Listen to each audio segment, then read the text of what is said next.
guys, magandang araw ngayon. Nandito tayo sa Pico de Loro, Nasugbo, Batangas guys. Nandito tayo isa sa mga part ng Nasugboan ng Pico de Loro sa loob. Meron ditong parang bakanting lote. Pinasok natin. Pakita ko sa inyo. Ayan o. Medyo creepy guys. Walang tao.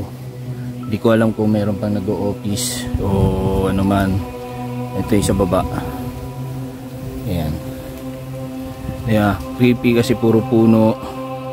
Tapos ayan yung taas. Tingnan natin guys. So hindi naman nakalagay na bawal kasi wala nakalagay na bawal guys. Pero di ba? Parang na-challenge lang ako. Tingnan natin kung anong meron dito sa loob. Nakakatakot guys. Medyo nananay yung balahibo.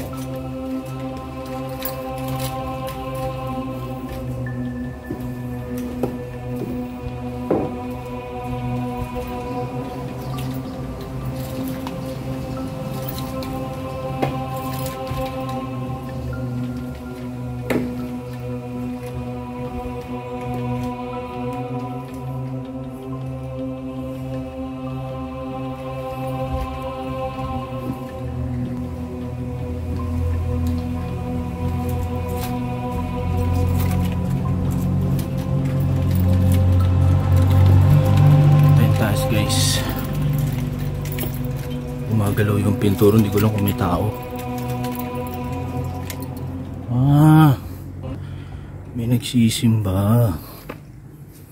Ayun o, may nagsisimba. Simbahan siya, church siya. So hindi natin alam guys kung pwedeng pumasok, pero try natin guys, di ba? Wala namang masama eh. May naglilinis sa loob. May naglilinis sa loob guys. Pero napakaganda kasi andito tayo ngayon sa taas.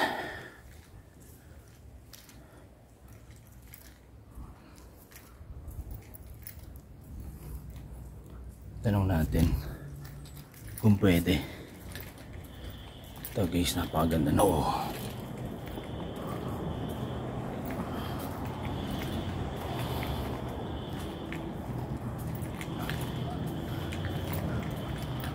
Pwede naman siguro. Kapala na mukha ako eh.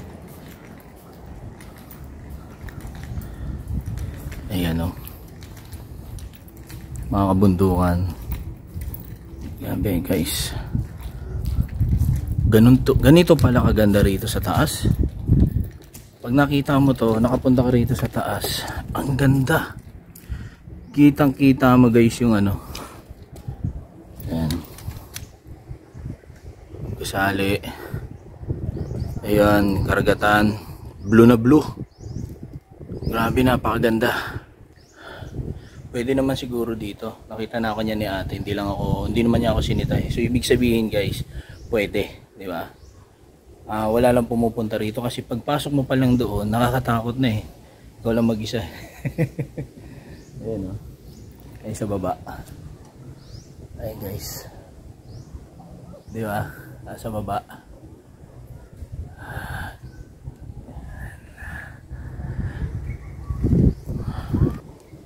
Napakaganda guys. So yan guys, baba na tayo. Pero tignan natin din sa isa sa baba. Naglilinis siguro, meron dito nagmimisa.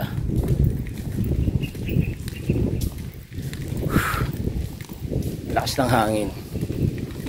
Pero ang ganda talaga din dito guys. Kasi mapapalibutan ka ng bundok, puro bundok. Kasi yung mga tutuluyan mo, yung stayin mo rito.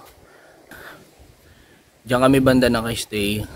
So napapalibutan ng bundok. Kaya maganda siya. Maganda yung view. Maganda yung view. Tapos guys yan, dito lang nakita malaking gabi. Malaking gabi yan guys ha. Oh. Ayan, baba na tayo guys. Kalsada na to. Hindi ko lang kung saan papunta. Siguro yan yung dinadaanan namin palabas o ano man. Pero meron nakalagay, may karatula. So, tignan natin. At Chapel Lounge and Office. Ayun. Naririnig nyo guys, may sasakyan. Parking. Ito guys. Parking Pico Beach and Chapel Lounge. Doon tayo. Balik tayo doon sa pinanggalingan natin guys. Diba? Ayun guys, oh. Gumagalaw yung pinto guys. May multo ata guys. Ayun guys, oh. Walang tao. Gumagalaw yung pinto.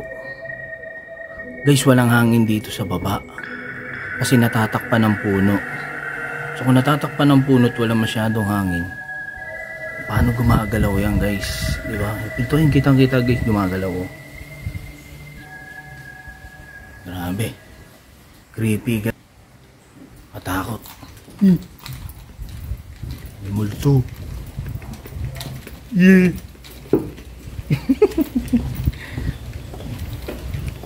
Pero guys, napakaganda rito guys. Sa mga hindi pa nakakapunta ng Pico del Oro, tayo. Pag may budget syempre. Kasi hindi biro yung price. Yan, hanggang dito na lang guys. See you uli mamaya.